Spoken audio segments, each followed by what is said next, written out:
నమస్తే K24 news Nalgonda జిల్లాను తెలంగాణ రాష్ట్రంలో మణిమకుటంగా తీర్చిదిద్దుతానని R&B మరియు సినిమా ఆటోగ్రఫీ మంత్రి కోమటిరెడ్డి వెంకటరెడ్డి నల్గొండ జిల్లాలోని విలేకరుల సమావేశంలో మాట్లాడుతూ అన్నారు. అంతేకాదు నేను పల్లెటూరు నుండి వ్యవసాయ కుటుంబంలో పుట్టి పెరిగాను. తెలంగాణ రాష్ట్రంలో నల్గొండ జిల్లాను అత్యుత్తమైన స్థానంలో నిలపాలని పలు అభివృద్ధి పనులు చేయాలని నా యొక్క తపన అని అన్నారు. అన్ని రంగాల ప్రజల నల్గొండ జిల్లాతో పాటు రాష్ట్రాన్ని అన్ని రంగాలలో అభివృద్ధి చేయడానికి నా వంతుగా నా ప్రయత్నం ఎల్లప్పుడూ ఉంటుందని కోమటిరెడ్డి వెంకటరెడ్డి అన్నారు. చూస్తూనే ఉండండి. మరిన్ని అప్డేట్ కోసం K24 న్యూస్.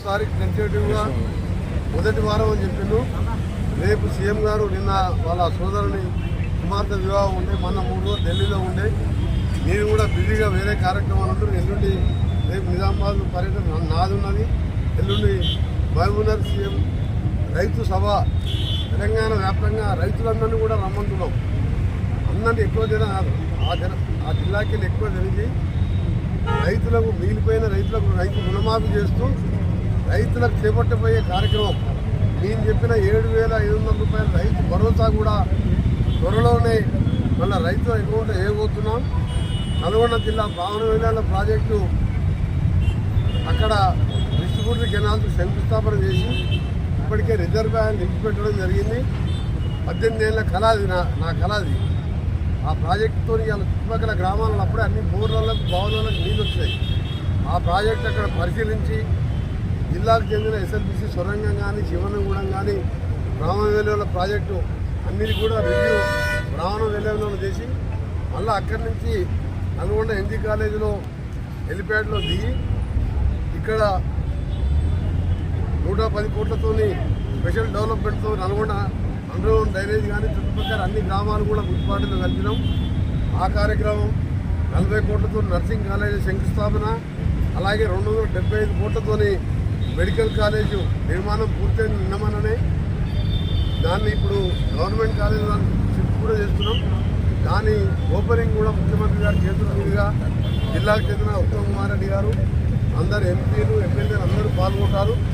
ఒక పెద్ద బహిరంగ సభ కూడా ఆ రోజు సాయంత్రం నిర్వహిస్తూ జిల్లాలో మిగిలిపోయిన అభివృద్ధి కార్యక్రమాలు అన్నీ చేసే విధంగా ఆ రోజు ముఖ్యమంత్రి గారితో చేస్తున్నాం. జిల్లాకు సంబంధించి పాత టౌన్ హాల్లో కొత్త లైబ్రరీ బిల్డింగ్ కూడా శంకుస్థాపన చేయబోతున్నారు ముఖ్యమంత్రి గారు. దానికి సంబంధించి దాంతోపాటు ఇక్కడ మన లతీఫ్సాగుట్ట, అలాగే అక్కడ అటు సైడ్ నుంచి బ్రహ్మంగారు మండలం 2 ఘాట్ రోడ్లకు కూడా శంకుస్థాపన చేయాలని ఇప్పటికే ఎస్టిమేట్ చేసినాం. అది ప్రాసెస్లో నిన్ననే రివ్యూ చేశాను మా R&B డిపార్ట్మెంట్కి వెళ్ళి. అది వీలైతే దాన్ని కూడా శంకుస్థాపన చేయాలని చెప్పి 2 అలైన్మెంట్లను ముందుకెళ్ళి వేయాలన్నా వెనకెళ్ళి చేయాలన్నా అని ఆ రెండింటిలో రేపెల్లుండి ఫైనల్ చేసి తాను శంకుస్థాపన చేస్తూ నల్గొండ జిల్లా వ్యాప్తంగా మిగిలిపోయిన సమస్యల మీద ముఖ్యంగా నీటిపారుదల ప్రాజెక్టు ధర్మారెడ్డి కానీ పిల్లాయిపల్లి కాలువ మూసి ప్రాజెక్టు చేపట్టబోతున్నందుకు ముఖ్యమంత్రి గారికి పెద్ద ఎత్తున స్వాగతం పలకాలని నల్గొండ ప్రజలకు కూడా. ఇక్కడ మూసితోని ఎక్కువ నష్టపోయేది మనమే. ఆ మూసి 1 కోటి మంది అక్కడ డ్రైనేజ్ కానీ పరిశ్రమల వ్యర్థాలు వచ్చేది, నాశనం అయ్యేది మన ఆరోగ్యాలు. ఆ ప్రాజెక్టులోని మూసి శుద్ధీకరణతో నల్గొండ జిల్లాకు ఎక్కువ లబ్ధి పొందుతున్నాం. కాబట్టి పెద్ద ఎత్తున ప్రజలు ఆ బహిరంగ సభలో పాల్గొని ఘనంగా ముఖ్యమంత్రి గారు స్వాగతం పలకాలి. ముఖ్యంగా నల్గొండ కాన్స్టిట్యున్సీ కాదు, సొరంగ మార్గం రాదనుకున్నాం. నేను అమెరికా నుంచి మిషన్ కూడా దగ్గరికి చేరుకుంటుంది.